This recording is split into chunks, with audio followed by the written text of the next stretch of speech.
Rachel Gibson, and I am a very proud MPP from the class of 2000. I know I can speak for many of my classmates who were planning to be here 5 years ago to celebrate our 20th reunion together in person.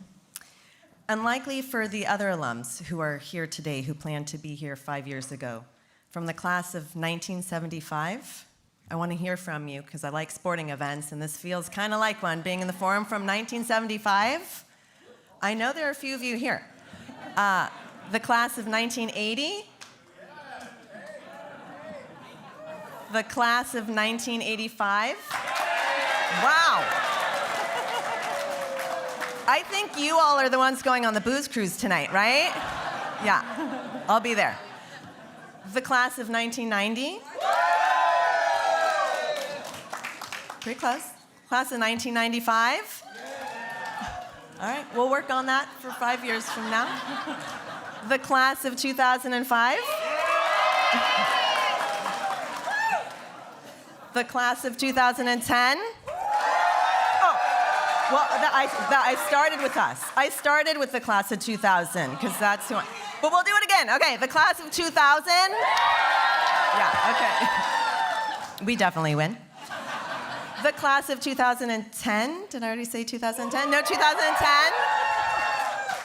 And the class of 2015. It's really good to be here together. And I don't want to forget the class of 2020.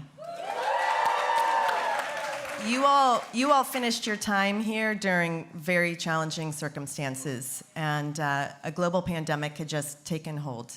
So we're really pleased to be here with you as well. It's just so good to be together with all of you here in the forum.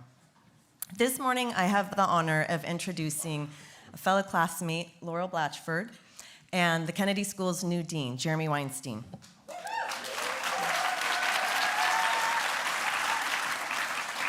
My dear friend Laurel has served at the highest levels of government in DC, the state of New York, and New York City, in addition to holding senior positions in the philanthropic and private sectors.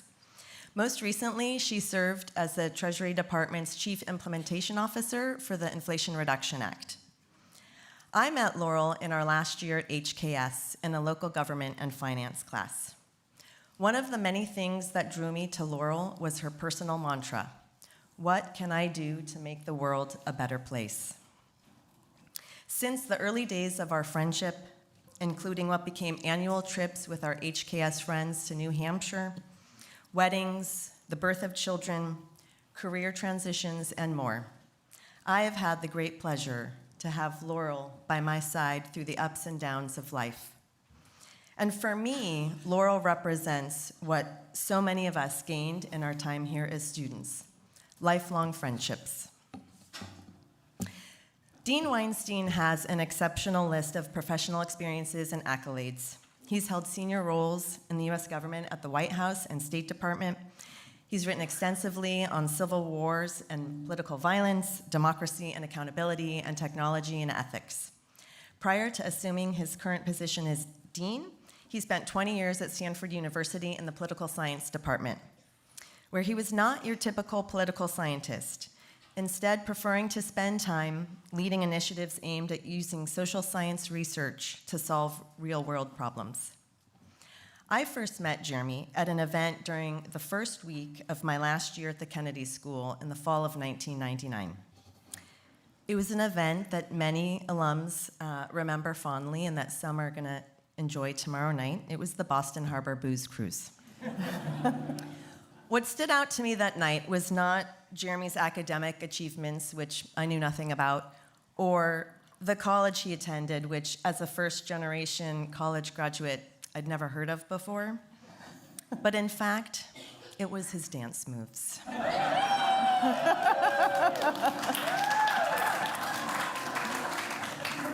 Fast forward 26 years, and later this summer, we'll be celebrating our 22nd wedding anniversary.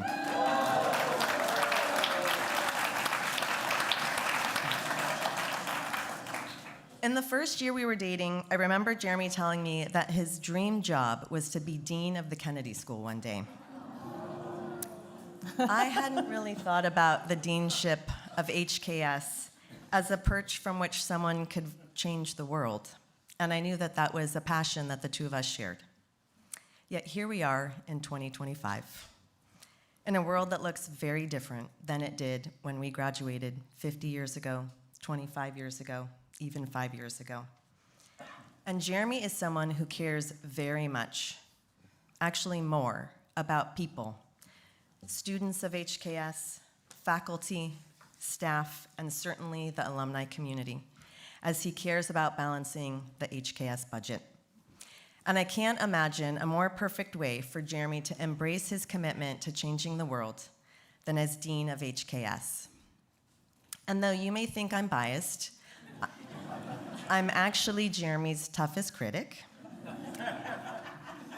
The class of 2000 knows that. He truly is the right person to be leading this institution that I love and care so deeply for during this time.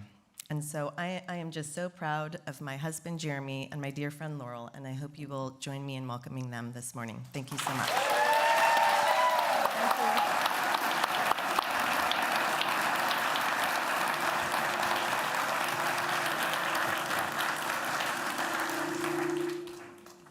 Everybody okay? Can you hear us? Tough to top that. Should we just switch everything and talk about the booze The new cruise? dean of the Kennedy School, right there.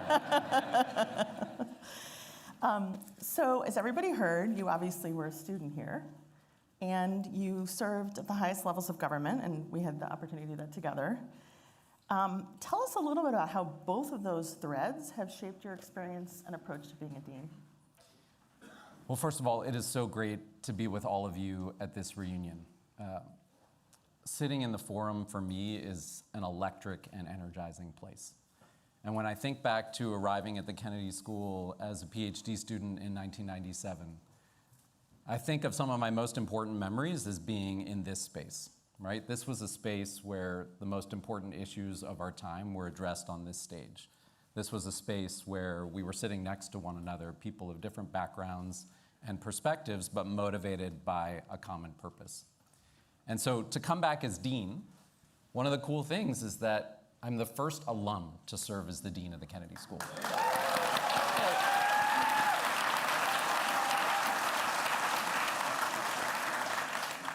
And the Kennedy School, was originally in its first instantiation started in the 1930s. The modern Kennedy School was founded in the 60s and 70s. Even in the 70s, it was 5 faculty members on a hallway with 1 seminar room. And now we have this. We have this extraordinary place that has trained so many over so much time. And I think for many of you, you probably had a similar experience to the one that I had here as a student, which is I found a community of people who shared my passion for making the world a better place. I found a community that was deeply invested in teaching me the analytical and technical skills to make sense of complicated social problems. I met a community that cared about issues of leadership and community building and mobilization and engagement. And so I really found my path and I found my people at this school.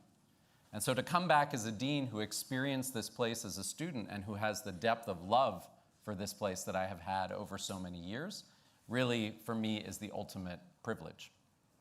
I also come to this place having been gone for more than 20 years. And part of that was as a faculty member at another institution.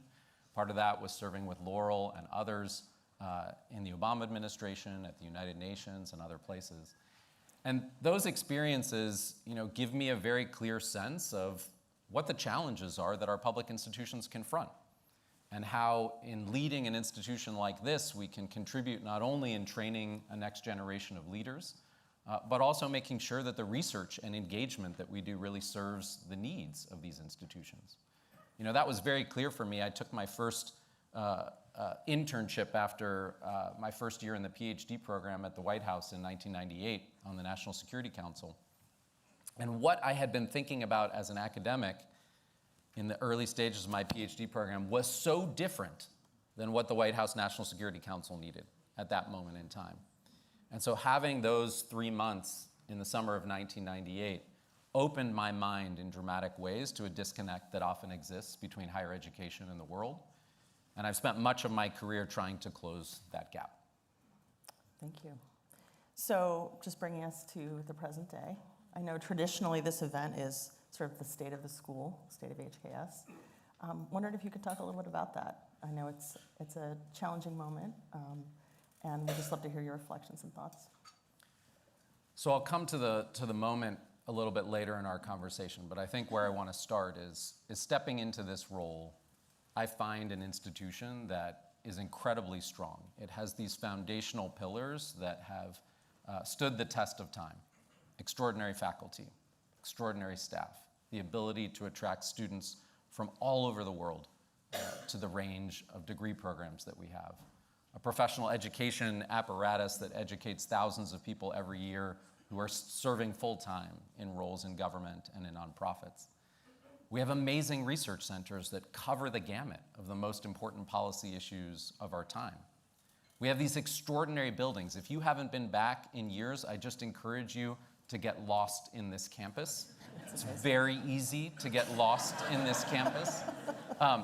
But when I came back, last spring to interview for this job, I had not been back in many years, and I looked at these new buildings and I said, this is so unfair. It's extraordinary, this campus that was built for the Kennedy School students. But one of the things that I love about now the physical infrastructure that matches the spirit and meaning that is in this place. I've described the school to some people as the hospital system for the problems of democracy. And so when you go in to a hospital, you have all the different capabilities that you need on different floors, and you walk from one to another, and you get your x-ray, and then you see your specialist. And that's the way that I feel when I walk into the Kennedy School every day. I can go to the part of the building where people are thinking about international security and the international order. I can go around the corner where people are thinking about the social safety net. I can go talk to the people who are thinking about economic policy. And for someone like me, who found my mission and my purpose and my people at the Kennedy School, it's like a kid in a candy store, right? Like, I want to go to every single seminar.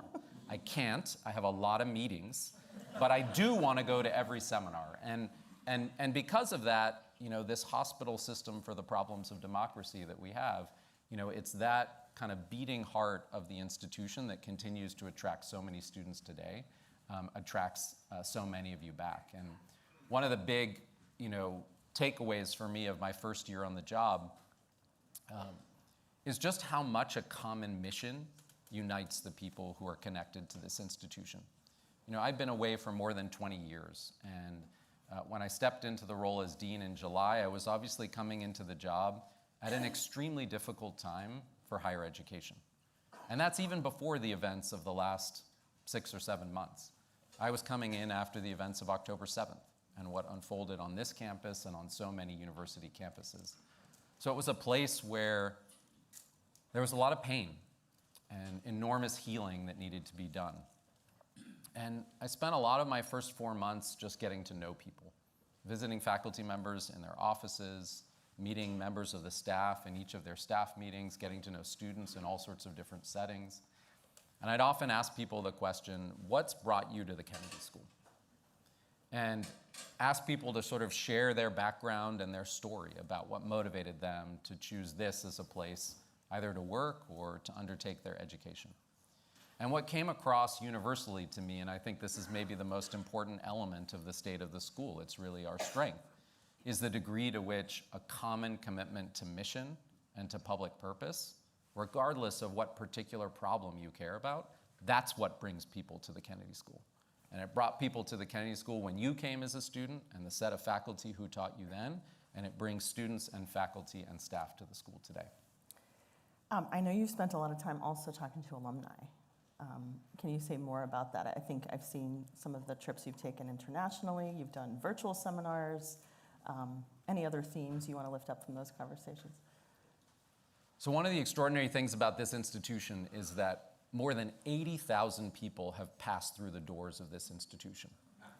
30,000 in degree programs and 50,000 in executive education. And I think about those 80,000 people as our platform for impact in the world, right? Ultimately, the professional jobs that people take when they leave the Kennedy School are in exactly the sectors and spaces where people can make progress on the problems that bring us here. But I'll be honest that as an alum, I was relatively disconnected from the school for many years. My life took me out to California. I was working at Stanford. I was then working in government. I was not disconnected from Kennedy School alums, but I was disconnected from the school.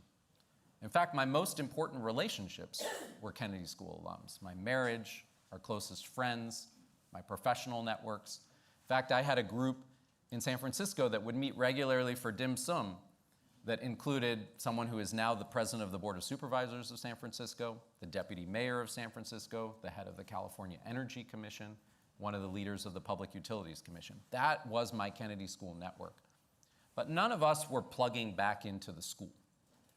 And one of the things that I've heard in meeting with alums over time in all the cities and countries that I've visited is how much people want to be connected to the school. And so one of the challenges that I see for myself as a dean and as an alum stepping into this role is how we create that connectivity. And I think that connectivity in important ways has to be built around a connection to the substance of the school. That is, people who are on the front lines of working on social problems don't want to just benefit from education 40 years ago, or 35 years ago, or 30 years ago. They want to be connected to the lifeblood of the school today. So as part of the efforts that the leadership team and I are undertaking, one real focus is about deepening the connections with alums, and in particular, building a life cycle of engagement for people with the school. A life cycle of engagement that begins when you're a student, but extends into a set of communities of practice around policy areas, around substantive challenges that people work on in their lives, so that you can plug back in, either because you're working on those issues day to day, or because you're making a pivot into a different career space and you want to be brought up to speed on the best-in-class research, or you want to contribute in important ways through mentorship to shape the next generation of students. So stay tuned for what that will look like. We'll roll out some pilots over the next year.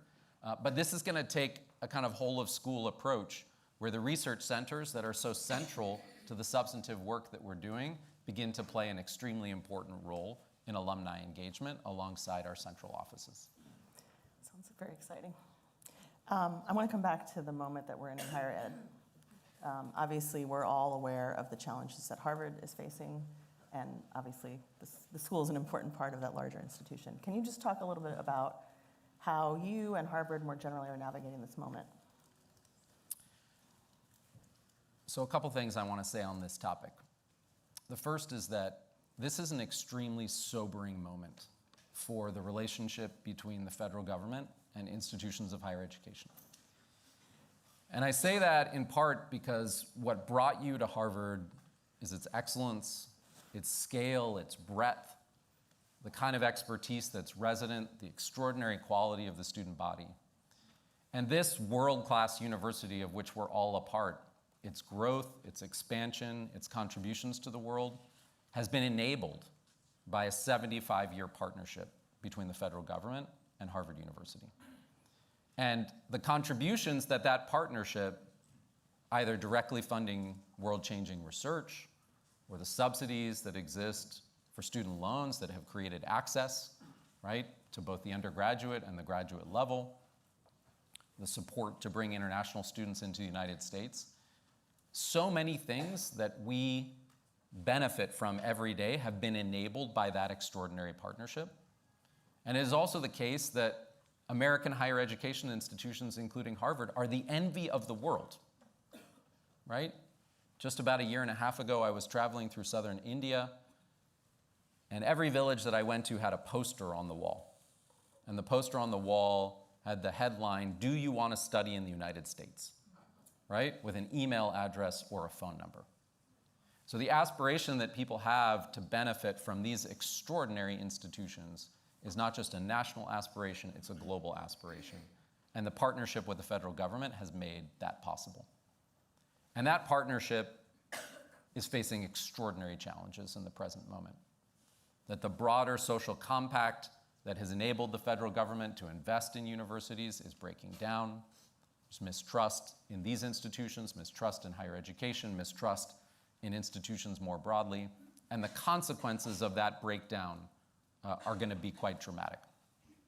But what we confronted as a leadership team, as things have unfolded in the federal government, with the federal government over the past few months, was deeply clarifying. We had to ask ourselves the question of what is it that enables our excellence as an institution? And critical to our excellence as an institution is the autonomy as a private institution to make the fundamental choices about who we hire, who we admit, what we teach, and what we do research on. These are constitutionally protected rights to speech. These are legally protected rights for the autonomy of private institutions to make their own choices. And at the core of that is a commitment to academic freedom.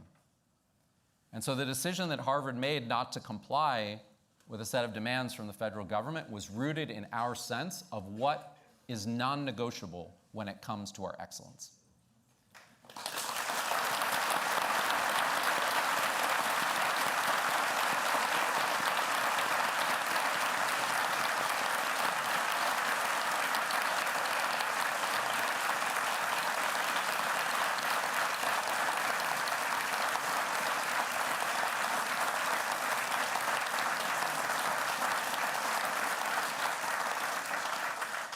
Thank you for that. But in making that decision not to comply, we now find ourselves in an extremely challenging period.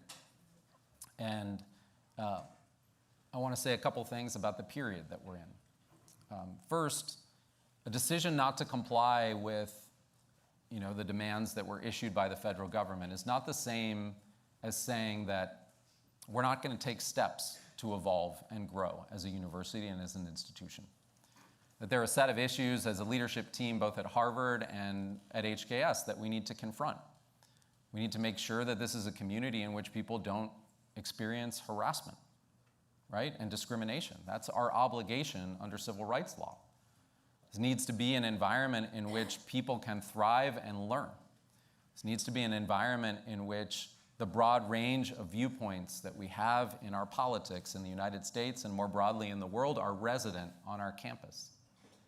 These are things that we need to pursue as an autonomous institution making decisions. And you will see, and you have over the last weeks and the coming months, the university leadership taking steps to address issues that we believe as a leadership team and with our faculty and staff are important issues to address. But it's also the case that the consequences of the decision not to comply are significant. And you're seeing them unfold every day. From the freezing or cancellation of billions of dollars of federal funding that supports researchers across the university, researchers who are making contributions that are not about Harvard, they're about human health, they're about advances in technology, they're about supporting public and social sector institutions to solve social problems. That's what cutting research grants is about. It's about that investment in knowledge generation and its application to improve the human condition. You've, of course, seen the threats to international students. And we are a proudly international school. And so when you see these headlines about students who are being detained, about visas being revoked, I want you to think about the people who make up this community, the kind of fear that exists to share your view in a classroom, to speak out in public as a result of these threats to international students and their ability to study in the United States. So these are challenging times, but I have extraordinary pride in this institution and the position that we've taken as a university. And ultimately, been around for 389 years, not the Kennedy School, but we will get there. We've been around for 89. We were here before the American Republic was founded. Harvard actually, when the Revolutionary War began, gave up its campus to the Revolutionary Army soldiers to where they could quarter and rest, and moved its campus off-site for that period. So this is an institution that has stood the test of time, and this is a critical moment in time. We're standing for the core values, the right to speak, the freedom and autonomy of institutions to make their own choices, is a position that we felt we had to take.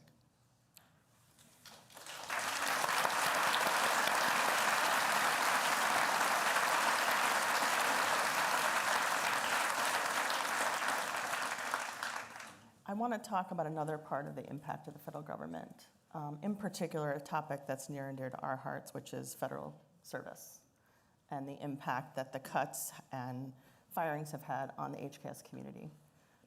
This has been, I know, a very painful topic for a lot of folks, difficult experience. Would love to just hear some of the things you guys are thinking about and doing to support the HKS community and the impacts that they're experiencing. So let me start by saying that the loss of federal jobs and the destruction of a whole number of federal agencies is quite personal for me, even independent of the role that I have as dean at the Kennedy School. I spent most of my career working on issues of international development. So one of the first agencies targeted by the Department of Government Efficiency was USAID. And then, of course, later, the Millennium Challenge Corporation. And my job in the White House in 2009 to 2011 was really to lead the effort to develop the United States' National Global Development Strategy. And so that enterprise, the question of how the United States positions itself in the world to address things like the spread of HIV/AIDS, extreme poverty and malnutrition, food insecurity, the need for electricity and infrastructure, right, in some of the poorest parts of the world. This has been my life's work. This has been my own mission. And so to see it destroyed in an intentional way, as part of this effort to generate government efficiencies has been deeply painful. And the set of individuals who have lost their jobs, many of them were my closest personal colleagues over decades. And now, as the dean of the Kennedy School, with a different mandate than my government mandate, I lead the Kennedy School of Government, right? Where many of our alums serve in senior leadership roles in the institutions that are being affected in the present moment. And many of our new graduates aspire to serve in leadership roles. And so when we've seen these efforts unfold in recent weeks, it's thousands of our alums who are affected, not hundreds, thousands of our alums, and at kind of every stage of their career. The most senior folks seeing 30-year careers upended and finding themselves without an ability to pay a mortgage or put their kids through college. Or probationary workers who are our most recent graduates, who went into the federal government through the PMF program and envisioned a whole career of progression, bringing new energy, new skills, and new expertise into the federal government when it's absolutely needed, also seeing their careers upended overnight. Now, the conversations that we are having in the United States in particular about how public institutions work and the extent to which they deliver on what it is that people need from them are conversations that the Kennedy School, both as an institution and our community, need to be involved in. These are some of the most essential questions of our time. And ultimately, concerns about whether the federal government delivers what it is that people need are questions that we need to take seriously. At the same time, I'm deeply attentive to the consequences for the human beings that make up our community.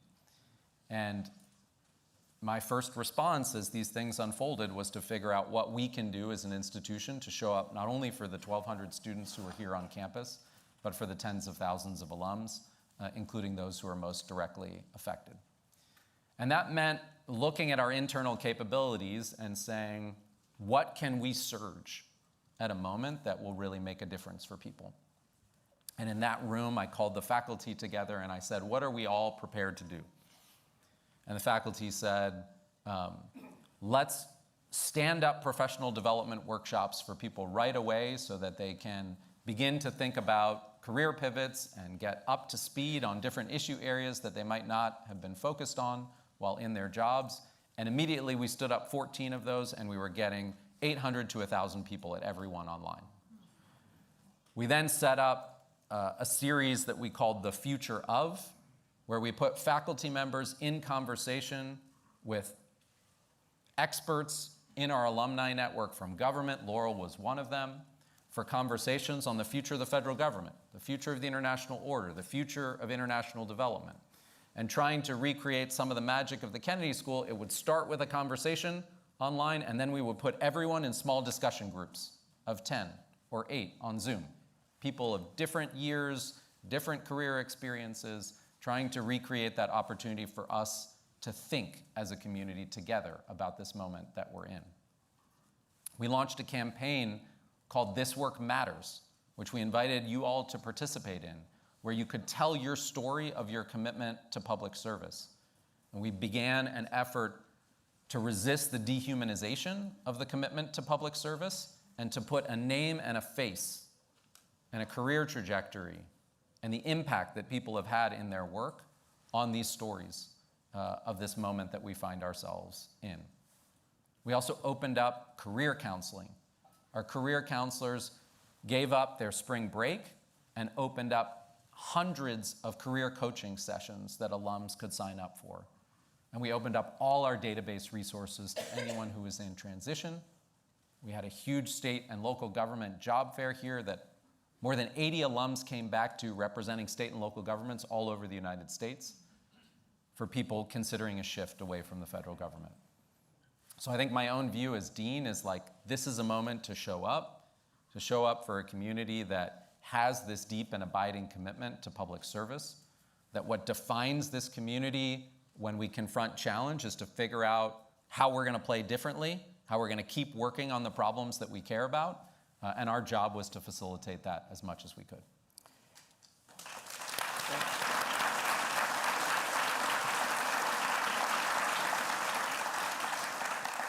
So you and I spoke recently, and you said, this isn't the job I thought I was walking into, right? So obviously, you're rising to the occasion in wonderful ways. The institution is too.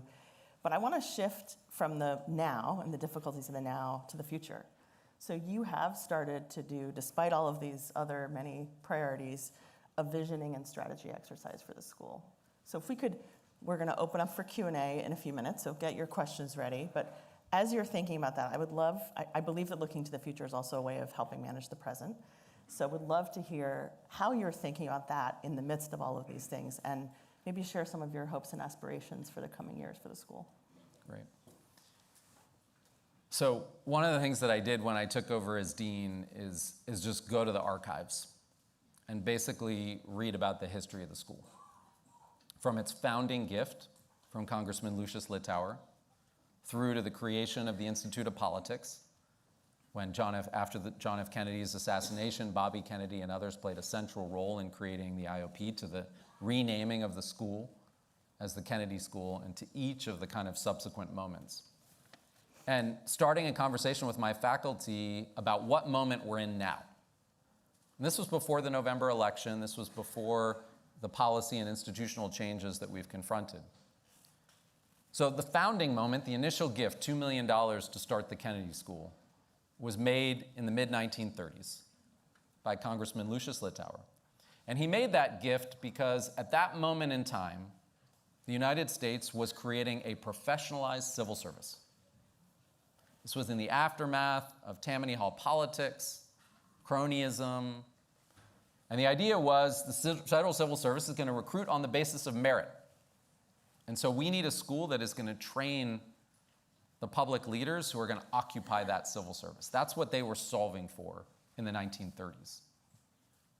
In the 1970s and 80s, when Graham Allison became the kind of founding dean of the modern Kennedy School, this was in the aftermath of World War II, the aftermath of the Great Society, and there was a sense that training people for management wasn't going to be enough, because actually what our public institutions needed at that point was deep domain expertise, right? You had the emergence of the environmental movement, the civil rights movement, work on poverty and housing, the social safety net, and healthcare and education.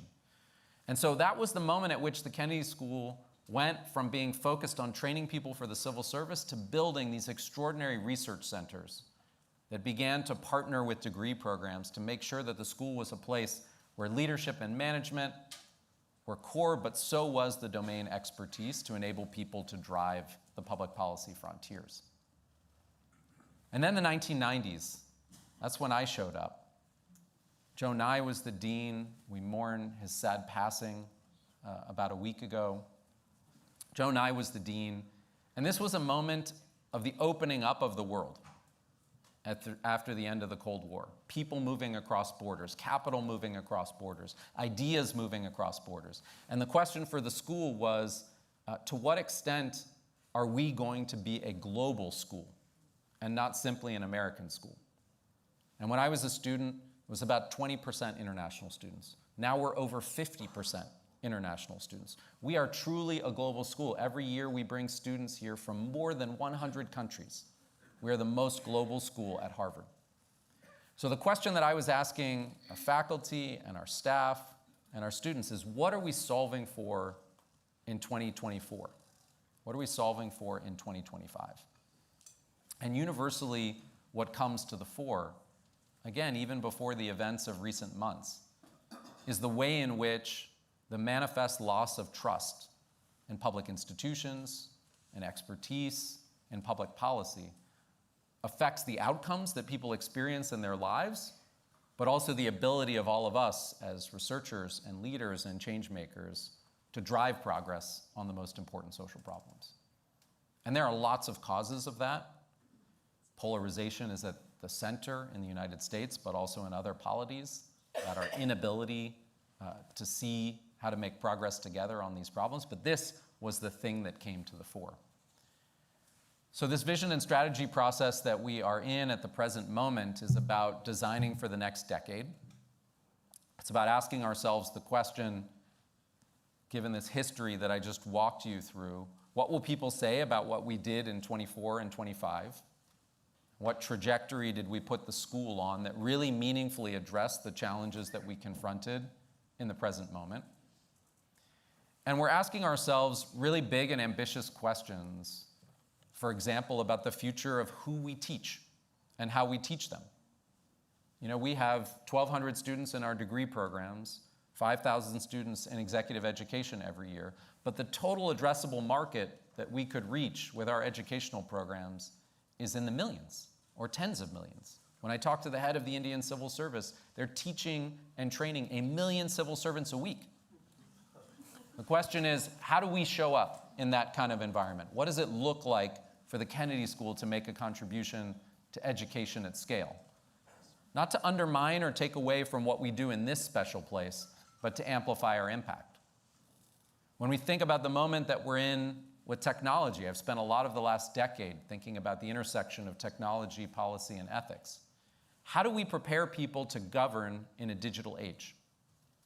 What kind of expertise does that require? How do we train the next generation of chief data officers and chief innovation officers so that every public agency is staffed by someone who came from this school with the ability to integrate domain knowledge and technical expertise to harness new technologies to solve public problems? How do we grapple with the geographical and ideological segregation that is ripping apart our politics and that has the Kennedy School isolated from many important parts of the United States when it comes to forging progress on social problems? How do we update our impact models when people are not looking to experts for advice on how to solve problems, but instead we need to lean in the direction of rebuilding trust and creating a sense of partnership and shared purpose? These are the kinds of questions that we need to answer. This is the work that we're doing as a school. And the last thing I'd say on that is what you'll see from us as a leadership team over the coming years is not a 200-page white paper that tells you the future of the school or some lowest common denominator negotiated outcome. What you're going to see is a set of pilots that demonstrate that we can change and evolve to meet the challenges of the moment. And we will roll those out. But as we do, we are open to your ideas and to your feedback about where the school should go, because you all are important stakeholders as well. So, thank you for that. We are going to switch to Q&A, but before we do that, I would love it if we could give Jeremy a round of applause. Thank you.